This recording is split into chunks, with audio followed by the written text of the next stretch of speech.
はい、皆さんこんにちは。モノルです。今回はこの3台のコントローラーに大きなアップデートが入りましたので、そちらの解説とか、実際ゲームプレイで使用してみた感覚とかっていうところをですね、レビューしていきたいと思います。まずはこちら G7 Pro ですね、ステップ精度が設定できるようになりました。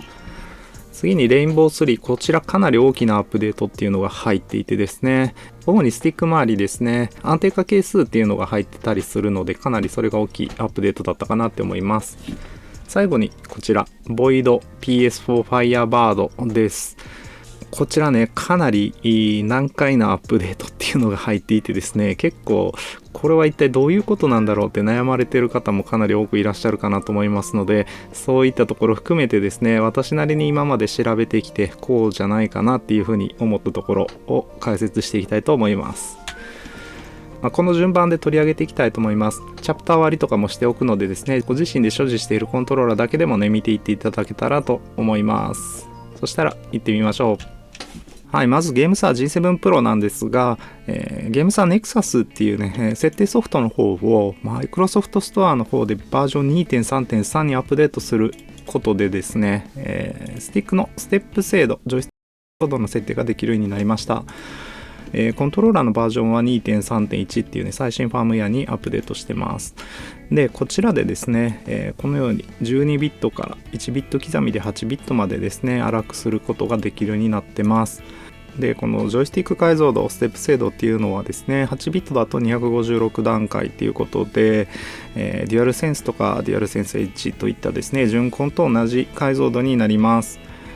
このジョイスティック解像度っていうのはね、その名の通りですね、一番右か一番左、もしくは一番上から一番下までのね、スティックの操作を何分割するかっていうね、何分割して、ゲームに伝えるかっていうことを表していてですね、8ビット256段階だと結構荒くなります。12ビットにするとかなり細かくなりますね。12なんでなんぼですかね。256、510、2024、2048、4096段階ですかね。っていう感じになってます。で、このジョイスティック解像度、実際のゲームプレイでどういう影響があるかというとですね、もちろん細かければ細かいほど、本当に繊細な細かい操作ですね。特に遠距離のエイムとかっていうのはかなり細かくできます。ゆっくり、本当にゆっくりゲームを動かしたいよっていう時にですね、それが可能になるっていうのが12ビットですね。なのでできるだけ細かくしたいんですが、実際やってみるとエイムアシストに影響が出てきます。12ビットにするとエイムアシストが弱くなったような感覚になるっていうコントローラーが今まで、見てきた感じではね、多かったですね。なのでこう荒くしていくと近距離強くなったりするんですけど、8ビットにすると G7 Pro の場合ちょっと重すぎるかなっていう感覚があります。これはエイムアシストに引っ張られすぎるっていうんですかね。どうしてもエイムアシストって、敵に当たってなくてもですね、スローダウンがかかる場所っていうの出てくるので、そういうところでうまくスティック操作がエイムに反映されづらくなってですね、エイムが動かないっていう感覚になる時があるんですよね。なので10ビットぐらいが私はこの G7 Pro については良かったかなというふうには思うんですが、実際ランクプレイで8ビットでもね結構使えるので、このあたり好みでね、どのぐらいがいいかっていうのは選んでいただくといいかなと思います。個人的におすすめの設定っていうのは10ビットですね。で、スティックの感度カーブとかはこのファームウェアアップデートで特に変わってないので、リニア化設定はいつも通り1516、2528、5053っていうものを使ってます。はい、こんな感じでね、左右のスティック設定をしているっていうのが今現状の私の設定になってます。はい、そんなわけで、ワイルドカードの方をねサクッとやってきたんですが、やっぱり8ビットだとちょっと重いなって感じがしてですね、10ビットとかっていう設定がちょうどいいかなっていう気がしますね。この辺りね、G7 Pro そこまで震えが大きいコントローラーではないので、なんでそんなに8ビットが硬くね感じてしまうのかっていうのは不思議なところではあるんですけどね。全体的にちょっと感度高めなコントローラーっていうこともあってですね、そのあたりも影響しているのか、ちょっとよくわからないところですね。このあたり本当にね、エイムアシストに関しては不思議ですけどただ8ビットだと腰打ち結構当たりやすいかなっていう印象もあったりもするんで、なんとも悩ましいところで、できたら8ビットでね強く使えたらいいんですけど、たまに本当にねエイムが追いつかないっていう時があるんですよね。この辺り不思議なところですね。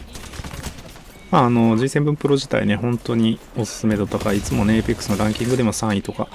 2位とかそのぐらいのね位置にあるコントローラーですから、非常に強く使っていけて、以前のね12ビットの頃よりもね確実に強く使えるようになって、本当に素晴らしいアップデートだったなというふうに思いました。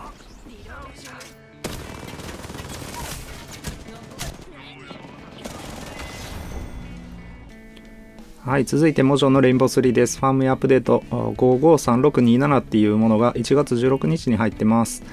こちらかなり多くのですね更新があったんですが、特にスティック周りで気になるところっていうのは手ブレ補正係数、これ安定化係数っていうのがね、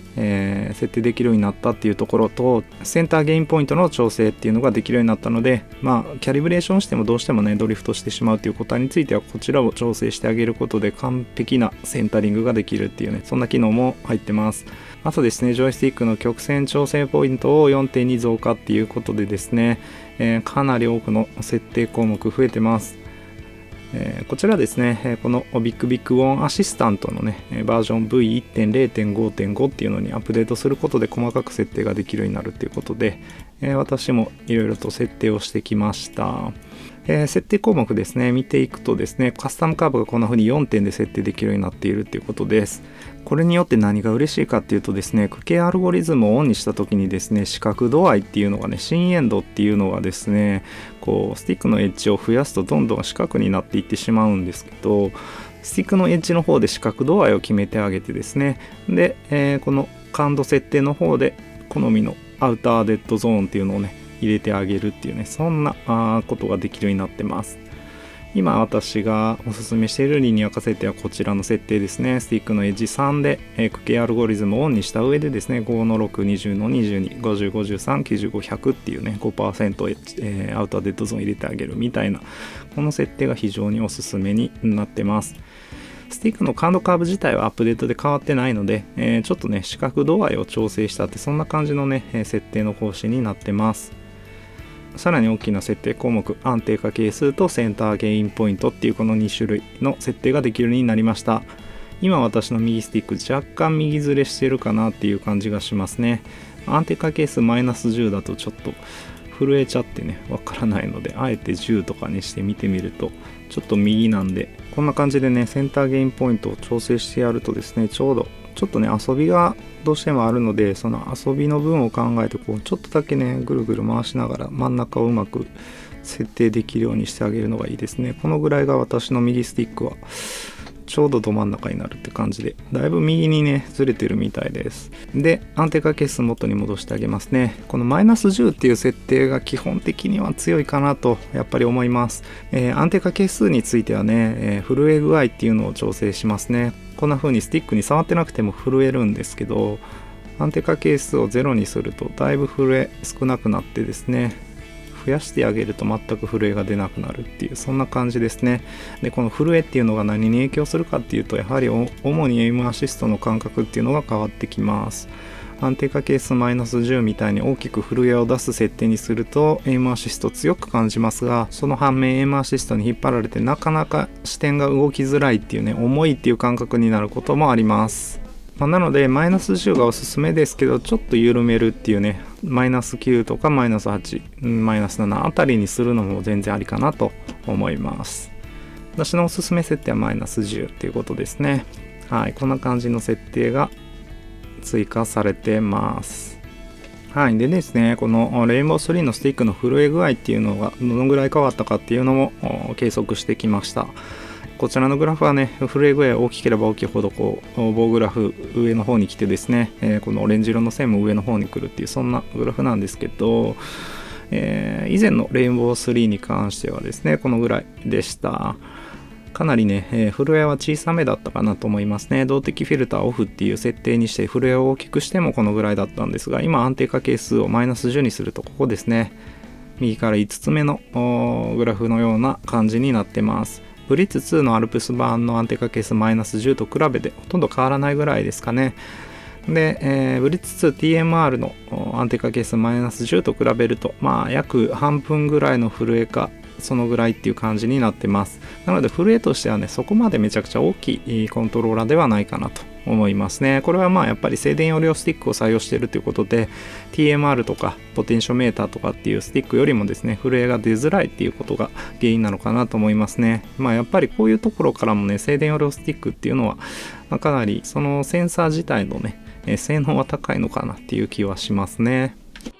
はい。で、改めてレインボー3の方でもワイルドカードをね、やっていきました。相変わらずこのね、コントローラーの子がいいなってね、そんな風に思ったんですけど、安定化係数マイナス10かなり強くなっててよかったです。こちらに関してはね、G7 みたいにね、8ビット、10ビットどっちがいいかなみたいに悩むことなくマイナス10でいい気がしますね。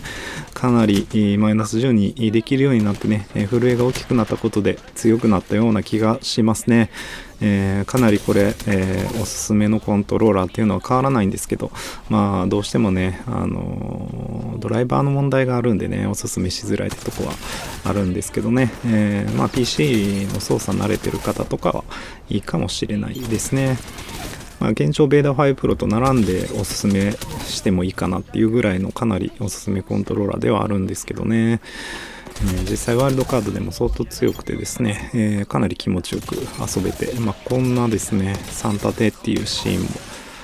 ありましたね。こうやって G7 Pro とレインボー3をそれぞれ、ワイルドカードで使い比べてみたわけなんですけど、それぞれにね、良さっていうのがあったかなと思います。G7 Pro はちょっと可動域が狭いので、高感動気味になりがちっていうところなんかもね、感じ取ることができてですね、かといって中遠距離完全に犠牲になっているわけでもないんで、ちょっと感度高めに使いたいっていう方には非常にいいコントローラーだなっていうふうに思ったのと、レインボー3はもう本当に素直ですね。とても素直で、しかも当て感もかなり高いですね。安定化係数マイナス10っていうのが増えたおかげで、さらに当て感良くなってめちゃめちゃ強くなってると思います。本当にね、そういうところはかなりおすすめ度高くなったかなと思いますね。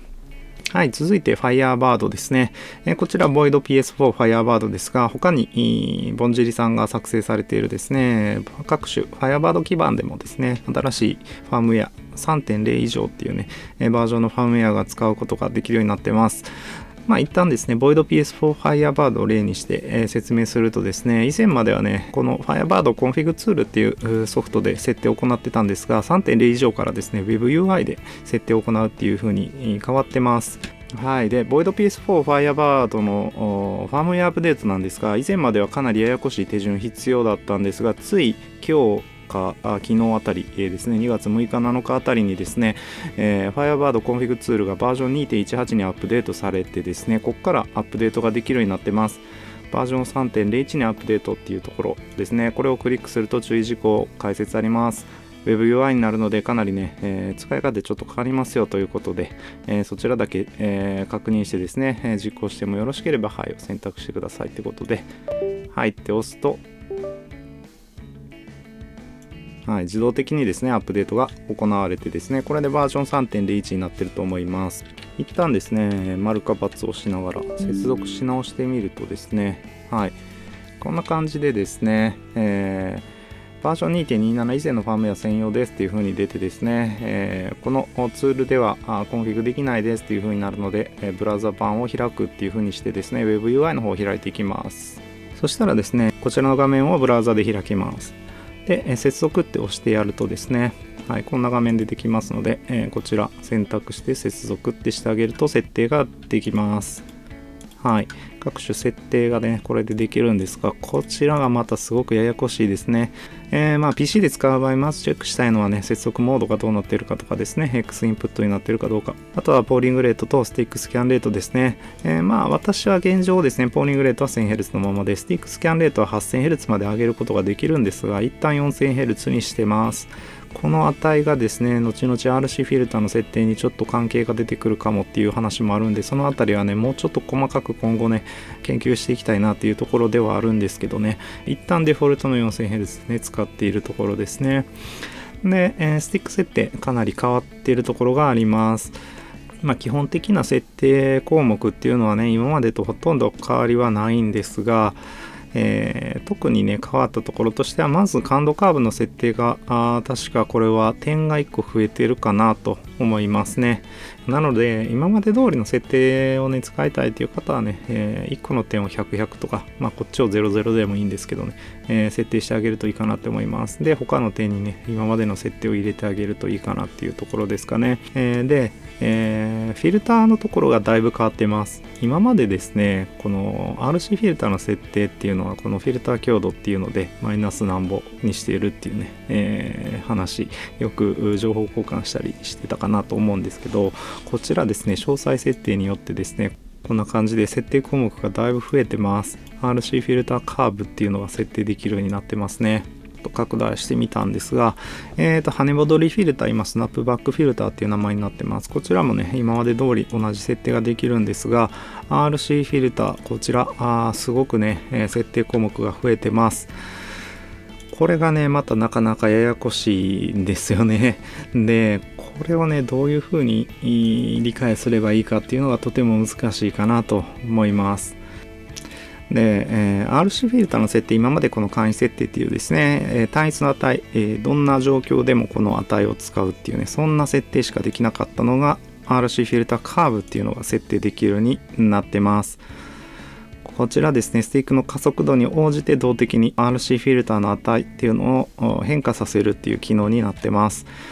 これがね使いこなすとおそらく強そうなんですよね。で、今のところ使ってて感覚的に思うのはですね、停止のところを強めにしてあげてですね、 P1、P2 とかで3と7っていうねこの値を設定してあげて、若干ですね RC フィルターの値をこう増やしておいてあげるっていうね、ちょっと弱めてあげる、 RC フィルターのねこのマイナスを弱めてあげるっていうのが強いように感じてます。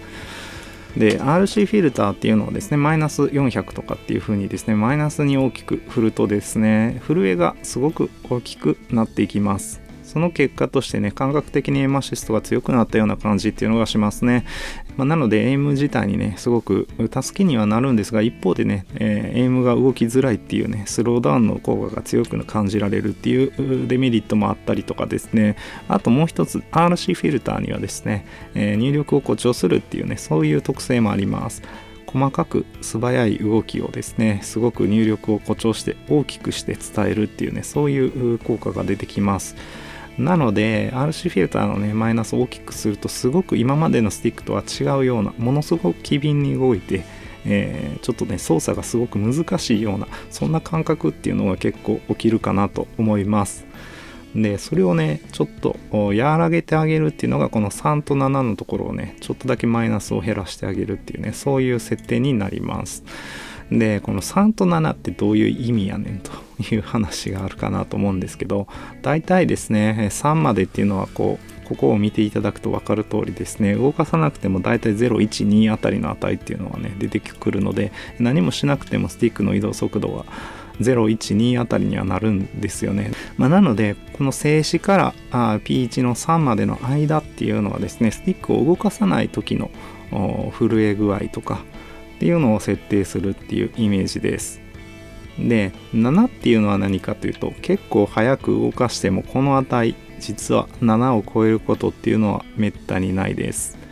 実際にスローモーションでですね R5 をやってきた時の映像を見てもスティックの移動速度これ、7を超えてくることは全くありませんでした。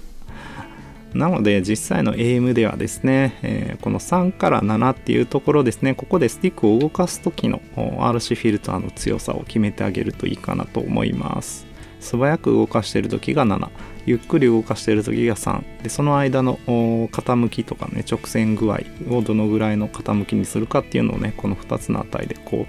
決めてあげます。かなり極端にこんな風にするとですね、素早く動かした時は RC フィルターがほとんど効かなくて、ゆっくり動かした時だけ RC フィルターが効くみたいな設定にもできますし、逆にこれほとんど同じような値にしてあげるとですね、どのぐらいの動かし方をしてもですね大体同じような RC フィルターになるっていうね分かりやすい設定にもできるかなと思います。意外とこういう設定も全然強いかなと思います。こをね、7の方をマイナスに強くするっていう設定ももしかしたらありかもしれないですね。そのあたりはね、いろいろ研究の余地があるところではあるかなと思います。基本的にはあまりこの辺りですね、そこまで極端な、こういうね、こういう極端な設定とかはね、あんまりおすすめはしないですね。とは言ってもね、このぐらいの設定とかはね、全然ありかなと思います。こういうね、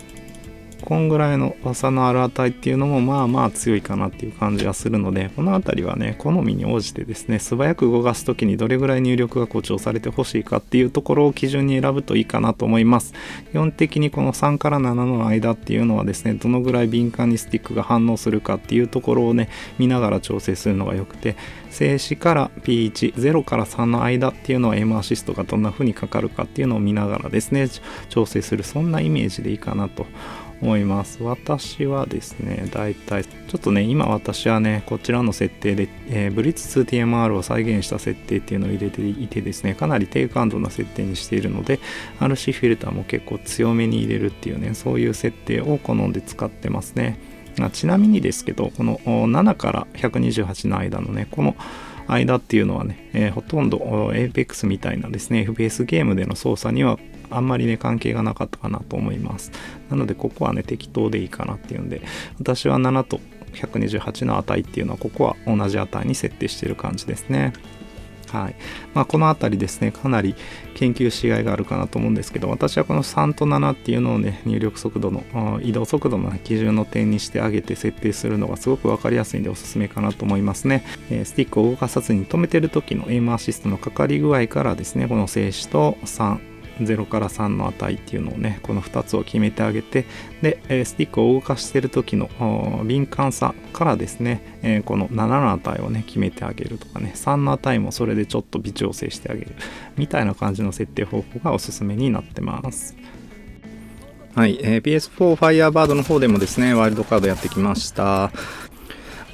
強いっていうのはね、もう分かりきってることなんですけど、このコントローラーはやっぱりですね、自分にコントローラーの方を合わせるような設定をするっていうよりかはですね、このコントローラーが最大限力を発揮できる設定に人間が合わせるみたいなね、そういう感じの使い方になってくるコントローラーかなっていうところでですね、初めてね、これを入手されて RC フィルターを大きく入れてあげてですね、使うっていうね、そういう方はね、ほんと最初はなんだこれはっていう風にね、思うんじゃないかなと思います。かなりね、最初は普通のコントローラーとは操作感が違ってですね、難しいっていうのはね、すごくあるんじゃないかなと思いますね。普段からランク回すのに使ったりとかですね、ミックステープやったり R5 やったり、もうとにかく Firebird に関してはね、かなり使い倒してる感じなんですが、設定の方向性がね、いろいろあると思います。できるだけ感度の方、元の感度をリニアに近づけてあげてですね、感度高めにした上で RC フィルターの値は抑えめにするっていう方法もあれば、感度の方は低くしてですね、で RC フィルターを強めにしてあげるっていうね、その2種類のね、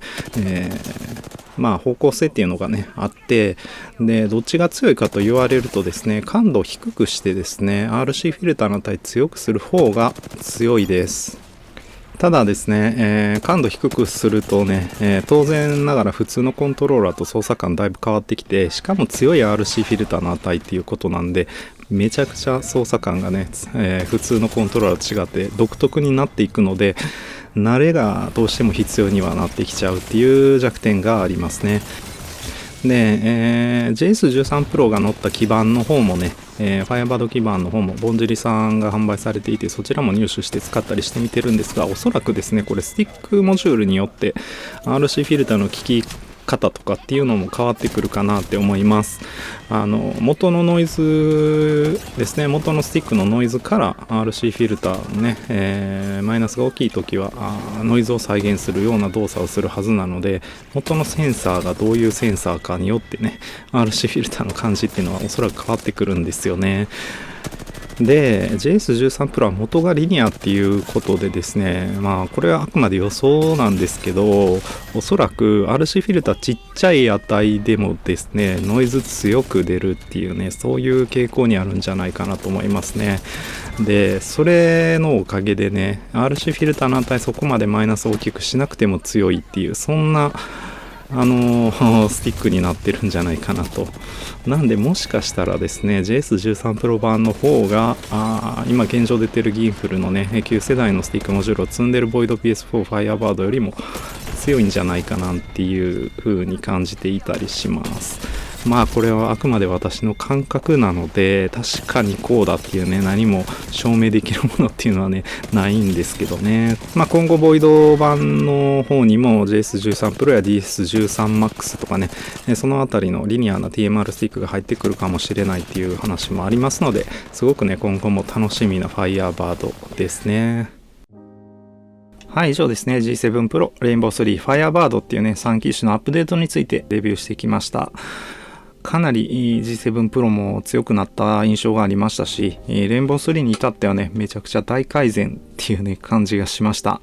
どうしてもねドライバー問題があって、私こちらをね、皆さんにおすすめですよっていうのはねちょっと難しいなっていうね、そんなコントローラーにはなってしまってるんですが、ベータ5 Pro と並んでトップクラスのコントローラーなのは間違いないかなっていうのはねずっと思ってるところですね。ちょっと PC 詳しかったり操作に慣れてる方だけがね、使うといいかなっていう状態ですね。でこちら Firebird ね、これは本当に大きなアップデートが入ったかなと思います。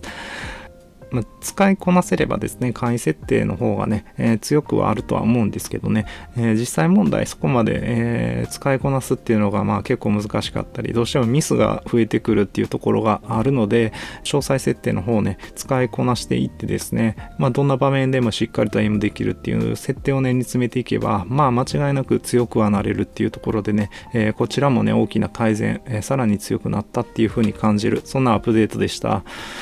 こちら3機種すべてですね、今回のアップデートでさらに1段階強くなったかなという、そんな印象がありますので、今回どのメーカーさんもね、素晴らしいアップデートを提供していただいてですね、今所持している方ももちろんですけど、これからコントローラーを購入検討される方にもね、結構このあたり良くなってますよっていうのはね、大きなニュースだったかなというふうに思います。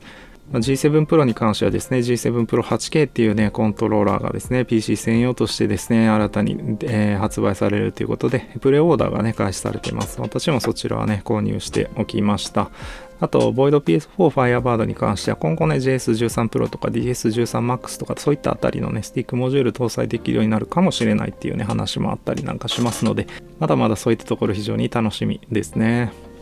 はい。以上、今回の動画が参考になったと思ったら、高評価とチャンネル登録もぜひよろしくお願いいたします。以上、モノルでした。今回もご視聴ありがとうございました。また次回の動画でお会いしましょう。バイバイ。